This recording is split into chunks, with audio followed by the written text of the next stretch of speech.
무력해지기를 배우라.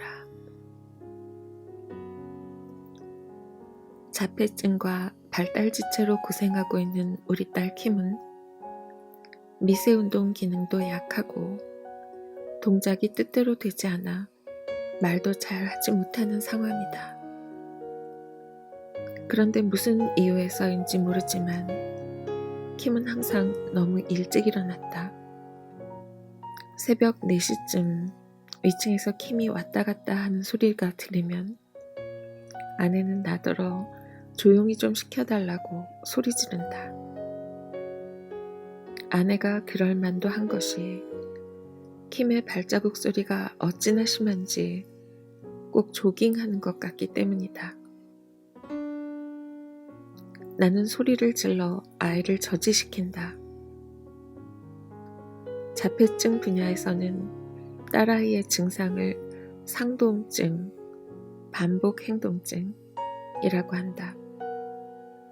하도 심해져서 신경과 의사와 상담하고 약을 먹여보았지만 아이의 체중만 늘어서 약을 끊고 다시 소리 지르기로 돌아갔다. 그런데 최근에 들어서야 우리 부부가 킴의 이 증상을 놓고 기도한 적은 없다는 생각이 들었다. 왜 그랬을까? 나의 무력함을 절실히 깨닫지 못했기 때문이다. 어린 아이들은 무력함을 깨닫는데 선수지만 어른들은 그것이 얼마나 중요한지 금방 잊어버린다. 나만 하더라도 무력함이라면 질색이다.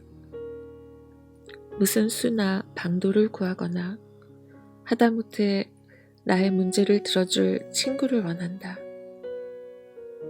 이것이 내가 본능적으로 매사를 대하는 방식이다. 내가 스스로 할 수 있다고 생각하기 때문이다. 기도란 당신의 무력함을 하나님 앞으로 가져가는 것이다. 토마스 머튼의 말처럼 기도는 우리의 실상의 표출이다. 우리는 살아있는 부족함이고 결핍이다. 성취를 부르짖는 덧없는 무력한 존재다. 그러나 그 무력함이 우리를 기도하게 만들며 또한 우리가 무력하기 때문에 기도가 통한다. 우리는 우리 인생을 우리 자신의 힘만으로 살 수 없다. 우리가 있는 모습 그대로 하나님께 가기가 어려운 것은 우리가 엉망이기 때문이다. 그러나 예수님은 우리가 그 상태로 무력하게 하나님께 나올 수 있도록 도우시는 분이다. 하늘아버지께 무력하게 의존하셨던 자신의 삶 속으로 우리를 초대하시는 것이다. 예수님을 닮아가는 사람은 자기 힘으로는 살아갈 수 없음을 점점 더 절감한다. 역설적이지만 자신이 덜 거룩하다고 느껴질 때 당신은 더 거룩해진다. 내 힘으로는 자녀를 키울 수 없다는 것을 나는 17년이 걸려서야 깨달았다. 대단한 영적인 통찰은 아니었고 그냥 현실적인 자각이었다. 나는 아이들의 마음속으로 들어갈 수 없었다. 막막했다. 기도하는 것조차도 하나님의 도움이 필요했다. 그러나 하나님은 나의 기도에 응답하셨다. 내가 자녀들을 위해 꾸준히 기도하기 시작하자 그때부터 하나님께서 그 아이들 마음속에서 일하셨다. 한 예로 내가 맏아들 존이 더 겸손하게 해달라는 기도를 시작했는데 6개월쯤 지난 어느 날 존이 내게 말했다. 아빠, 요즘 제게 겸손이 부족하다는 생각을 많이 했어요. 기도가 내 최고의 자녀 양육이었던 것이다. 그때부터 나는 아이들에게는 말을 줄이고 하나님께 말을 많이 했다. 그러자 마음이 한결 편해졌다. 내 힘으로 인생을 살아갈 수 있다고 생각하면 기도를 중시하지 않는다. 기도 없는 삶은 항상 뭔가 훈련이 부족하다든지 할 일이 너무 많기 때문이라고 느끼게 된다. 하지만 인간은 자신에게 중요한 일은 어떻게든 하게 되어 있다. 그러니 많은 사람들에게 기도가 전혀 중요하지 않은 것은 우선순위의 문제다.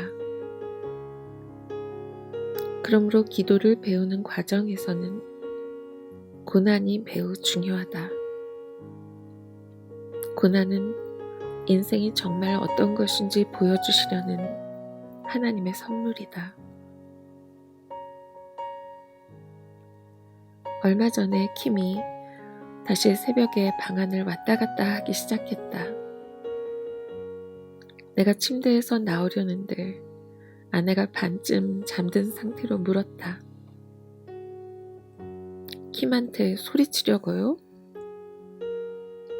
아니, 그건 10년 동안이나 해봤지만 소용없었으니 이제 아이와 함께 기도하려고.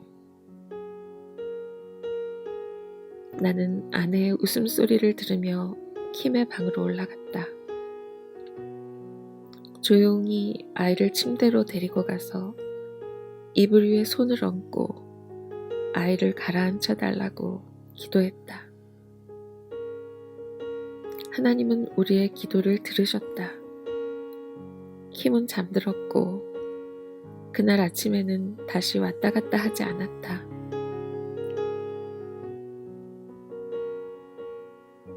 기도를 시작하면서 난데없이 이런 생각이 들었다.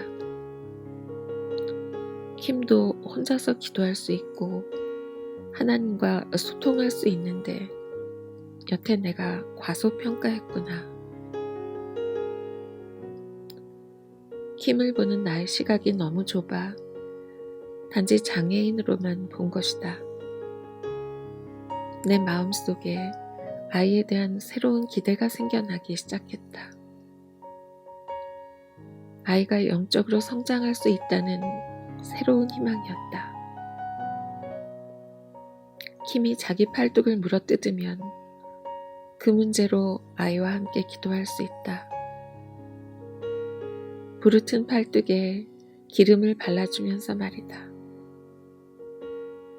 이제 나는 아이의 문제에 분노로 맞서 싸우기보다 아이가 기도를 배울 수 있다는 새로운 비전에 집중한다.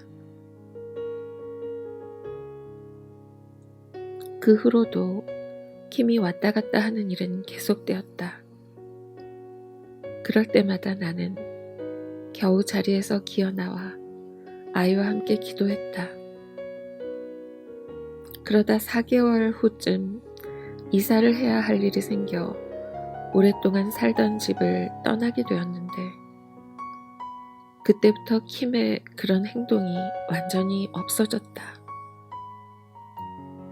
자폐증 때문에 소음에 과민한 줄은 알았지만 전에 살던 집의 길 건너에 있던 공장의 트럭들과 도로의 차 소리 때문에 아이가 자꾸 깬다는 것을 모르고 있었다.